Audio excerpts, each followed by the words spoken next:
unique en ce sens. Je pense que Manon, elle connaît tellement ses dossiers. C'est une dame qui s'informe et qui a du caractère, ou je pense qu'il faut le dire.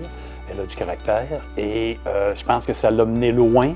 Et comme première femme présidente de l'Association de constitution du Québec, je pense que ça prenait du caractère et surtout de la détermination. Donc ça, c'est Manon Bertrand toujours. Manon a été la première présidente de l'ACQ.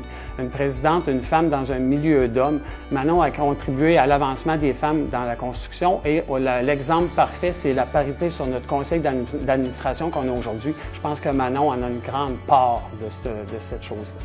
Ça prend de la drive et ça prenait cette personne-là pour arriver dans notre industrie de la construction, à amener vraiment une nouvelle vision pour l'ACQ Montérégie. Manon Bertrand a donné des ailes à l'ACQ Montérégie et je vous dirais que Manon, c'est une femme remplie de qualité, dans tous les sens. C'est une femme de leadership. C'est une femme qui est à l'écoute des gens. C'est une passionnée dans tout ce qu'elle fait, dans tout ce qu'elle entreprend. Il y a eu plusieurs défis qu'on a rencontrés, moi et Manon ensemble. Évidemment que les négociations au niveau des conventions collectives, c'est toujours un grand défi. Sur le plan professionnel, il y a beaucoup d'événements majeurs. J'aurais de la difficulté à cibler de manière précise, mais il y avait le lancement du programme d'intégrité qui a été quand même très important en termes de contribution de travail de Manon pour lancer le programme. Il y a eu tous les travaux pour compléter le mémoire qui a été déposé à la commission Charbonneau et tous les travaux aussi qui ont découlé de la commission Charbonneau. Je dirais aussi qu'il y a évidemment la négociation des conventions collectives qui a accaparé beaucoup de son temps et de notre temps, puis elle a été très impliquée dans ces dossiers-là. J'ai eu à la côtoyer ou à collaborer de façon plus étroite avec elle parce qu'elle était désignée au conseil d'administration de la HEC. Elle est arrivée au conseil d'administration de la HEC, elle a tout de suite été à l'exécutif de la HEC. Puis ensuite, bien là, c'est devenu une collaboration presque hebdomadaire avec Manon parce qu'elle est devenue présidente de la HEC. On s'est côtoyés plus qu'une décennie. Elle était membre du conseil d'administration de la CCQ alors que j'en étais la présidente. Évidemment, les forces de Manon, on la connaît tous pour quelqu'un qui assume ses opinions, qui est toujours bien préparé, connaît très bien ses dossiers. C'est une femme d'une extrême rigueur. Mais quand on est dans des gros défis, c'est là qu'on voit des grandes forces de Manon où c'est quelqu'un qui est extrêmement déterminé. Elle a un cran qu'on retrouve rarement parmi des leaders souvent qui vont être plus dans le paraître, mais elle est vraiment dans l'action. Donc, c'est quelqu'un qui, quand on va à la guerre, on est content de l'avoir avec nous. C'est un allié très solide. Moi, je dirais Manon, elle est intense. Hein? Elle est intense, elle s'informe beaucoup. Manon, elle a même pris le temps, durant son congé de maternité, de son premier enfant, de faire son MBA. C'est une dame qui ne peut pas être arrêtée et c'est un bourreau d'énergie. C'est Manon Bertrand.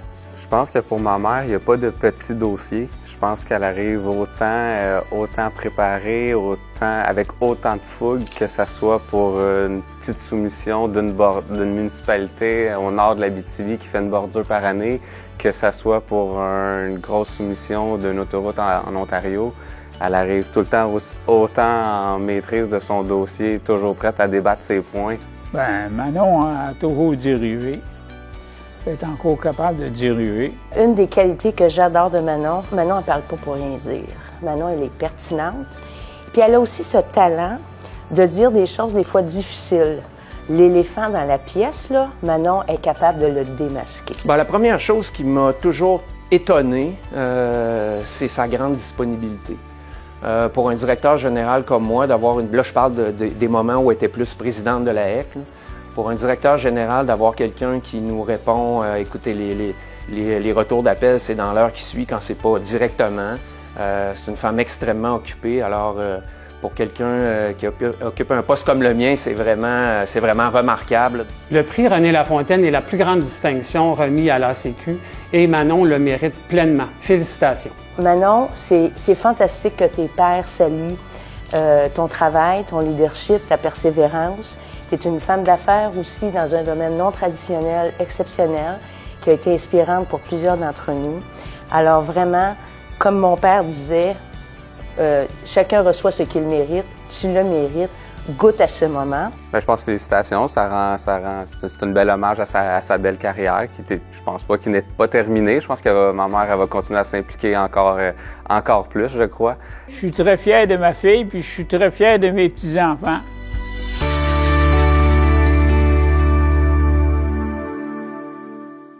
Je suis très, très fébrile. J'ai le cœur qui bat. Vraiment, d'avoir la reconnaissance des pères comme ça. Puis la vidéo, les gens qui ont parlé, là, c'est vraiment, ça me touche vraiment, vraiment très au cœur. Bien, qu'il faut s'impliquer dans nos associations. Là, c'est important. Des fois, on a l'impression... ils vont s'en occuper, mais c'est parce que les associations, oui, sont là pour nous aider, mais s'ils savent pas ce qu'on a besoin, ce qui se passe sur les chantiers, sur le plancher des vaches, on va le dire, ils pourront pas nous aider. Fait qu'il faut pas hésiter à donner notre opinion, à dire ce qui se passe, puis c'est de la façon-là qu'ils vont pouvoir nous aider, puis on va pouvoir grandir.